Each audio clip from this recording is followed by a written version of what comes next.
মারা গেছে content creator বগুড়ার হিরো আলম।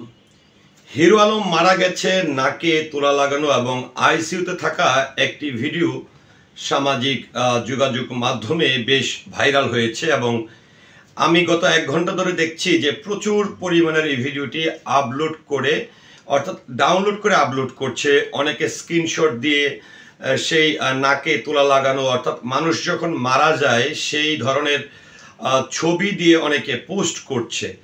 তো এখন আবার কিছু কিছু মানুষ দেখছি যে এই ছোট যে ভিডিওটি রয়েছে সেটি 18 থেকে 20 সেকেন্ডের ভিডিওটি, এই ভিডিওটি আবার অনেকে এটি নিয়ে ফানও করছে। তো আসলে কি হিরো আলম মারা গেছে? কারণ সম্প্রতি আমরা একটি বিষয় দেখেছিলাম যে হিরো আলমের সঙ্গে তার যে স্ত্রী বলবো না গার্লফ্রেন্ড বলবো আমি স্পষ্ট না, রিয়ামণি, তার সঙ্গে তার একটা ঝামেলা হচ্ছিল এবং ঝামেলার ফলশ্রুতিতে কিছুদিন আগে কিন্তু হিরো আলম বিষ খেয়েছিল এবং বিষ খেয়ে যখন হাসপাতালে যায় তারপরে কিন্তু সেখানে তার সেই রিয়ামণি নামের যে স্ত্রী কিংবা গার্লফ্রেন্ড তিনিও কিন্তু ছুটে গিয়েছিল এবং এটি নিয়েও কিন্তু বিভিন্ন ধরনের সমালোচনা হয়েছে যে আসলে, কারণ হিরো আলমকে আমরা বরাবরই দেখেছি যখনই বাংলাদেশে হোক বা যে কোনো দেশে হোক কোনো জিনিস ভাইরাল হয় বা আলোচনায় আসে, সেটা গান হোক অভিনয় হোক, এটিকে নিয়েই সে কন্টেন্ট তৈরি করত।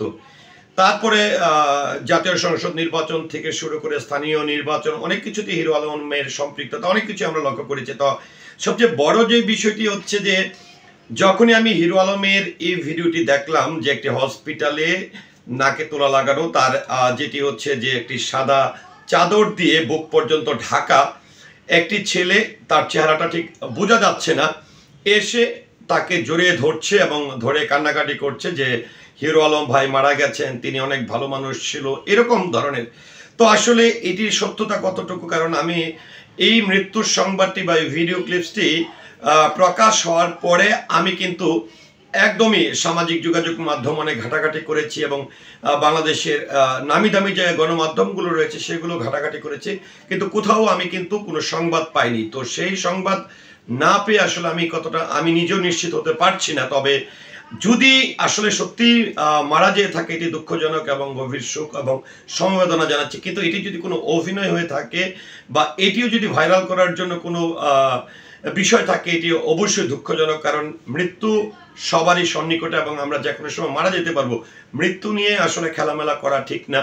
মানুষকে মৃত্যুর সে অভিনয় করে মৃত্যুর সে মানে বিষয়টিকে ক্রিয়েট করে মানুষকে বোকা বানানোর কোনো অর্থই কিন্তু নেই। তো যাই হোক, হিরো আলমের এই ভিডিওটি নিয়ে বা এই যে মৃত্যুর সংবাদের যে ভিডিওটি প্রকাশিত হয়েছে এটি নিয়ে আপনার মতামতকে আশা করছি কমেন্টের মাধ্যমে জানাবেন। সেই সাথে অবশ্যই পুরো ভিডিওটির সঙ্গে থাকার জন্য অসংখ্য ধন্যবাদ। আসসালামু আলাইকুম।